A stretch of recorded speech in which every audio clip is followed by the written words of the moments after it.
আমার এক খালাতো ভাইয়ের বিয়েতে আমাকে বলা হলো যে তোমার দাওয়াত। তাই আমি বললাম কি বরযাত্রী হিসাবে না নেক যাত্রী হিসাবে? তো বুঝে নাই তারা। আমি বললাম কি মেয়ের বাড়িতে 200 500 150 50 জন 500 জন লোক যায় খাবেন চুক্তি করে, এটা ঠিক করছেন? তো আব্বা বুঝলাম হ্যাঁ সেটাই। তো বললাম আমি বরযাত্রী যাই না, বরযাত্রীতে আমি যাবো না।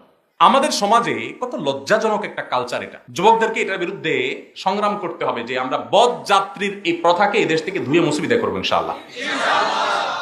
একটা মেয়েকে একজন বাবা একজন মা জন্ম থেকে ছোট থেকে বড় করে করে করে করে তাকে বড় করতে অল্প স্বল্প টাকা খরচ হয়? শুধু টাকা খরচ? রাতকে রাত ঘুম কাটাতে হয়, ঘুম বাদ দিতে হয়।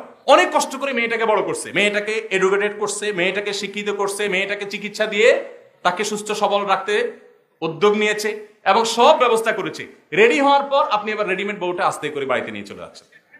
কি বলেন? উচিত তো হলো